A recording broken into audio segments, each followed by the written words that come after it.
celui qui t'a donné la promesse ne va jamais renoncer à sa promesse. Même Joseph lui-même ne pensait plus. Quand il était en prison, il a même dit à cet homme qui travaille chez le roi, quand tu sortiras, pense à moi. Il a oublié qu'il avait reçu une promesse, une vision, une prophétie. Bien-aimé, tiens à la parole de l'Éternel. Même si nous les hommes, nous t'oublions, toi tiens à la parole de l'Éternel. Même si nous les gens, nous t'abandonnons, toi tiens quoi? À la parole de l'Éternel. Cette parole deviendra réalité. Car celui qui t'a parlé n'abandonne pas, ne renonce pas sa promesse. Sa promesse. Combien d'entre nous ici en Europe, on vient à l'église, on a reçu des promesses, même si ça fait 10 ans, même si ça fait 17 ans, tiens à la promesse. Abraham a reçu la promesse. Abraham, quitte ta nation, quitte ton pays, quitte la maison de ton père. Va là où moi je vais te donner et je vais te montrer. Quand tu arriveras là-bas, moi l'Éternel, je ferai des doigts père des nations. C'est quoi? C'est une parole venant de la part de Dieu. Une année, Joseph s'accrochait à la parole. 2 ans, Abraham a s'accroché à la parole. Il est arrivé à un moment, Abraham était fatigué. Sa femme est venue pour dire, j'ai la double ménopause. La promesse de Dieu ne dépend pas de notre humanité. Amen. Notre humanité est que Sarah était vieille. Sarah ne pouvait plus concevoir. Abraham était vieux. Il n'avait plus le désir d'aller vers sa femme. Mais comme la promesse vient de Dieu, il dit, il ne tarde pour accomplir sa parole. Il ne tarde. Il dit aussi que toute parole qui sort de sa bouche, avant que cette parole revienne vers lui, ça ne peut pas revenir sans avoir causé des effets. Yes. Sarah était quoi? Stérile. La Bible dit, quand Dieu appela Abraham, Sarah était stérile.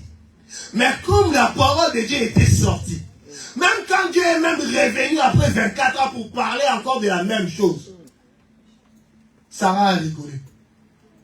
Dieu a dit, peut-être tu rigoles par ironie, mais laisse-moi te dire, cette parole prend effet maintenant. Là où il y avait la stérilité, comme il ne renonce pas à son plan, il avait un plan qu'il a eu le temps de concevoir avant même que tu sois né. Donc ce plan-là ne peut pas échouer. Notre Dieu n'appartient pas au camp des échecs. Donc toute parole qui sort de la bouche de l'Éternel, ça doit prendre effet. Ça peut être immédiat ou ça peut prendre du temps. Mais devant notre Dieu, il n'y a pas de retard. C'est ça le problème. Pour nous les humains, ça fait 25 ans. Pour nous les humains, ça fait 18 ans. Pour nous les humains, ça fait 45 ans comme Caleb avec mon Hébron. Il a reçu la promesse de l'homme de Dieu. Je te donne mon Hébron. Mais il a attendu. Il ne reçoit pas. Une année, 40 ans. Il dit, 45 ans.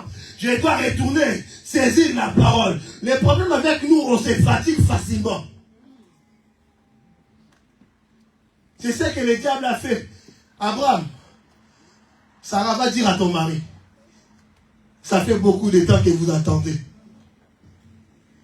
Tu vois pas ta servante là que tu as eu en Égypte. Elle est belle. Hein? Elle peut te donner l'enfant. Et toi, tu vas récupérer l'enfant. C'est comme nos mamans font. Même en Afrique, quand sa jeune fille tombe enceinte, 13 ans, 14 ans, quand elle va donner naissance, elle va cacher d'abord l'enfant pendant toute sa grossesse. À cette jeune fille, quand elle va donner naissance, la maman récupère l'enfant. C'est ce que Sarah pensait. Oui, tu peux partir avec mon mari. Tu vas devenir grosse. Après, moi, je vais juste récupérer l'enfant pour dire que j'ai donné naissance. Or, les plans des hommes échouent toujours. Voilà pourquoi il a eu des problèmes après. Mais les plans de Dieu, quand il est en marche, personne ne peut les stopper. Même si ça tarde. Voilà pourquoi Habakkuk dit, moi j'attends. Je suis là. Attends. Notre répondance se fatigue beaucoup. On doit être parmi ces gens-là, même si ça tarde. On attend. Prière à 10 heures, je suis là. Tu es libre. Je suis au travail. Même au travail, bien, mais j'aime le dire aux gens. Même au travail. Tu es en train de travailler. Ton cœur, ce n'est pas tes mains. Tu peux prier dans ton cœur. Si tu sais rester tout seul, tu peux même ouvrir ta bouche pour parler, pour prier. Partout où tu es, prier sans cesse. Tu attends la promesse. Et Abraham et Sarah pouvaient attendre la promesse dans la prière. Mais ils ont laissé les diables chuchoter à leur oreille. Ne donne pas ton oreille à n'importe qui. Toi qui as la promesse de Dieu, ne donne pas ton oreille à n'importe qui. Parce que tu ne sais pas qui viendra dire quoi. C'est on monte de bêter. Que les se viennent me de bêter. Quand vous avez un Johanna, on nous a chargé dans votre. On nous sommes en foutant là-bas savant. C'est bêter là.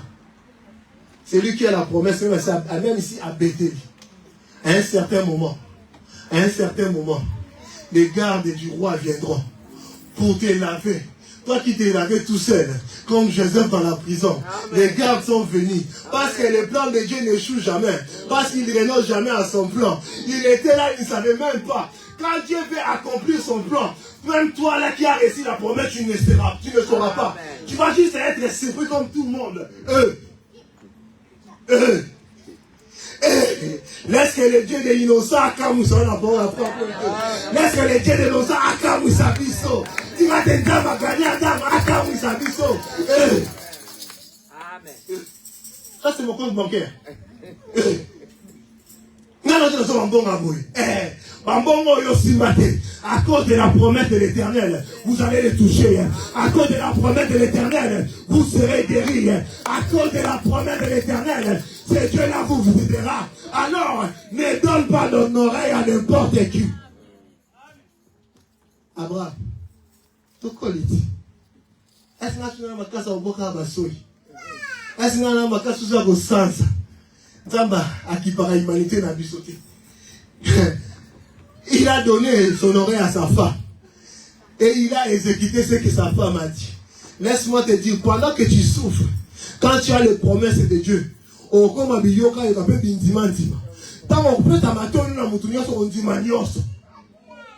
Au bout de nous, c'est comme une solution. Tout conseil n'est pas solution. Toi qui es pas dans Wanganga, avec la sombo, Nayoki, Sugaka Wana. Si tu regardes la promesse de l'Éternel, Sugaka Wana. C'est lui qui a la promesse de l'Éternel doit rester quoi? Intègre. Les plans de Dieu, il ne renonce pas. Les promesses, c'est toujours nous, les hommes. Parce que, avec notre marche avec l'Éternel, nous avons souvent tendance à abandonner l'intégrité. Joseph, la Bible dit dans la maison de Potiphar, toujours dans le chapitre 39, versets 2, 3 et 4, il a trouvé grâce aux yeux de son maître. Parce que Dieu était avec lui. Il a trouvé grâce. Mais l'ennemi est venu. L'ennemi s'est approché de lui. Mais lui, il est resté intègre dans la présence de l'Éternel. Et ce Dieu-là l'a visité. Nous allons demander aux musiciens de passer, nous entonner une chanson d'adoration. Parce que nos prédicateurs sont là. Nous allons adorer l'Éternel. Nous allons élever le nom de l'Éternel.